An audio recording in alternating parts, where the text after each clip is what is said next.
Shalom, selamat pagi, salam sejahtera bagi saudara-saudara sekalian. Kembali berjumpa dalam Renungan Harian Toraya, edisi Jumat 2 April 2021. Orang bijak berkata, awali harimu dengan hal yang baik, maka kamu akan memperoleh yang baik.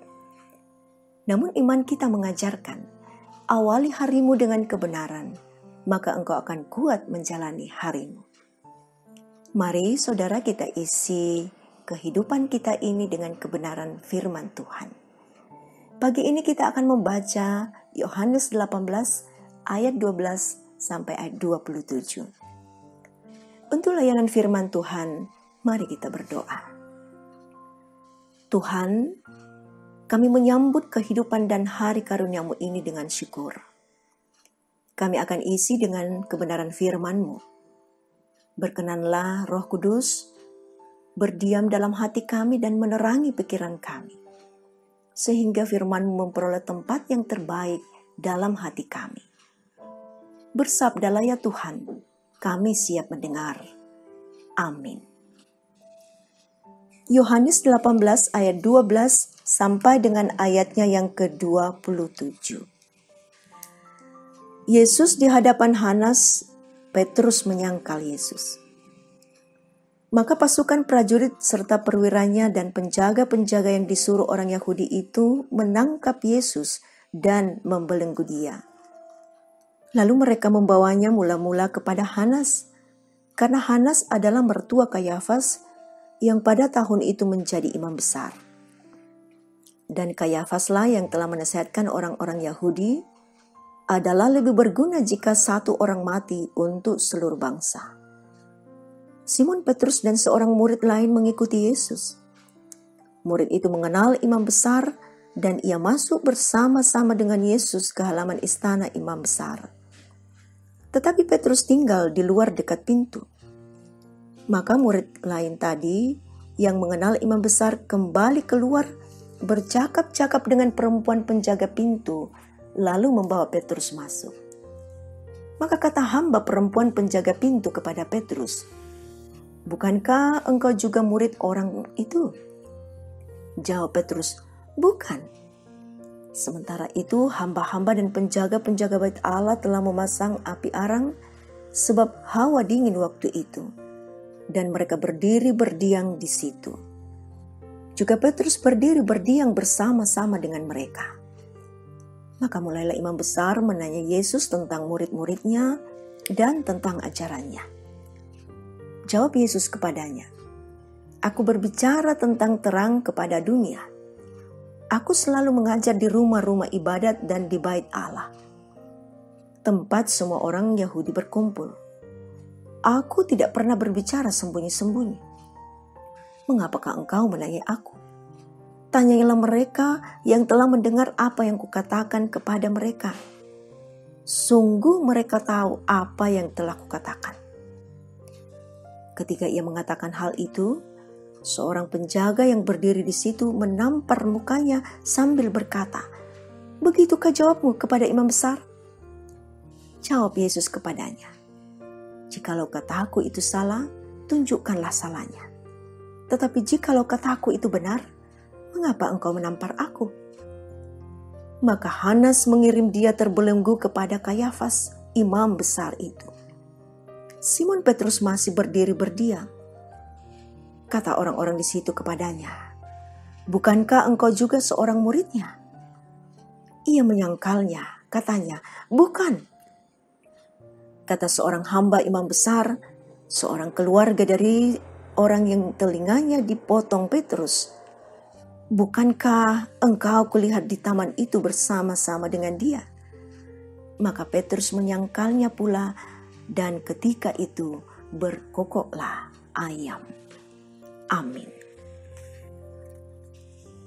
Menjadi saksi. Itulah tema kita saat ini. Saudara, kita tahu bersama bahwa dalam dunia kepolisian, seseorang yang diduga tersangka akan ditangkap dan diinterogasi untuk mendapatkan kebenaran yang sesungguhnya. Biasanya seseorang yang menjadi saksi akan dihadirkan untuk membantu proses penyelidikan sebelum akhirnya terduga ditetapkan sebagai tersangka. Yesus dalam pembacaan kita tengah diperhadapkan dengan pengadilan di hadapan Hanas, bukan karena Yesus melakukan kejahatan.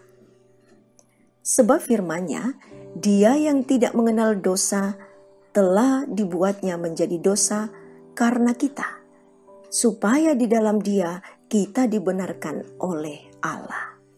2 Korintus 5 ayat 21.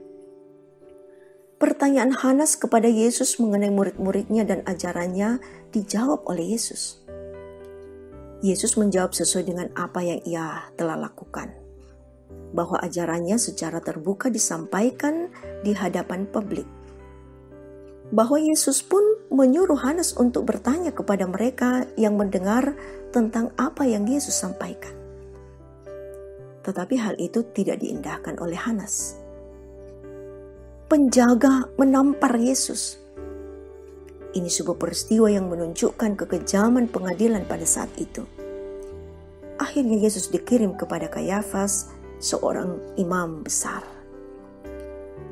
Di saat Yesus berdiri tegak menghadapi penanya-penanya dan tidak menyangkal satu hal pun, ternyata Petrus tengah mengalami ketakutan karena pertanyaan orang-orang di sekitarnya.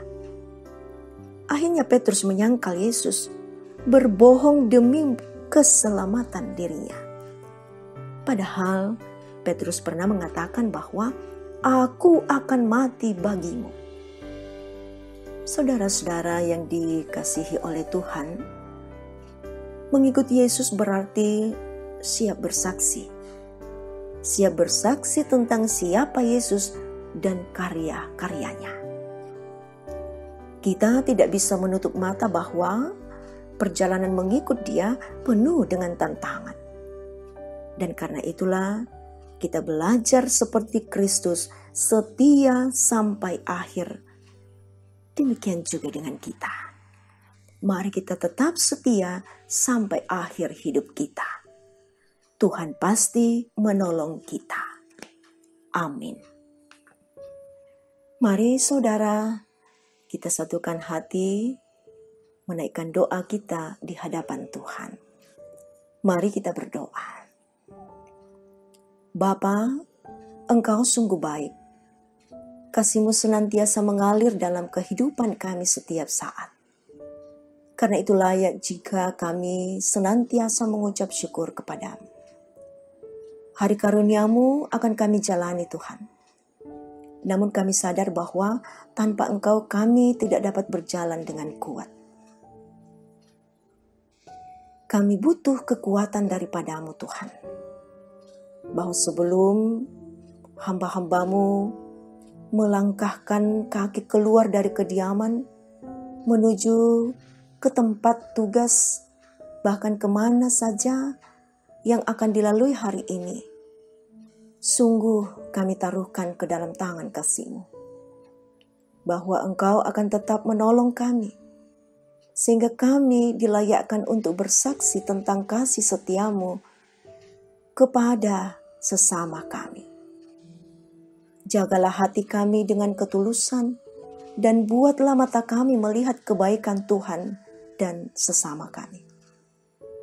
Jadikanlah telinga kami sebagai wadah mendengarkan suara kasih-Mu. Mata kami menyaksikan kebenaran, serta mulut kami memperkatakan berkat Tuhan. Bahkan seantero diri kami ini Tuhan, siap untuk mengangkat pekerjaan pelayanan kami dengan baik dan tetap menjadi kesaksian bahwa kami adalah anak-anak Tuhan. Tuhan, hari ini merupakan momen yang bersejarah dalam kehidupan umat-Mu, di mana kami akan bersekutu untuk merenungkan kebesaran kasih-Mu dalam peristiwa Jumat Agung. Tuhan berkenan agar seluruh umat-Mu di muka bumi ini boleh merayakan keagungan-Mu dalam ketenangan dan kedamaian. Demikian pula dengan kami sekalian Tuhan, yang menyiapkan diri kami untuk bersekutu. perkenankan kami boleh menikmati pelayanan dengan baik. Berkati pula para pelayan-pelayan Tuhan, majelis gereja yang telah mempersiapkan pelayanan. Bahkan perkenankan kami boleh bersatu menikmati sakramen perjamuan kudus. Tuhan memberkati semuanya agar makna pengorbanan Yesus sungguh menjadi perenungan yang terus membawa pembaharuan kepada kehidupan yang terberkati. Tuhan, inilah penyerahan kami kepadamu. Sambutlah kami yang datang, dalam nama Tuhan Yesus, Juru Selamat kami. Amin. Saudara, demikian kebersamaan kita pagi ini. Selamat merayakan Jumat Agung. Tuhan memberkati kita.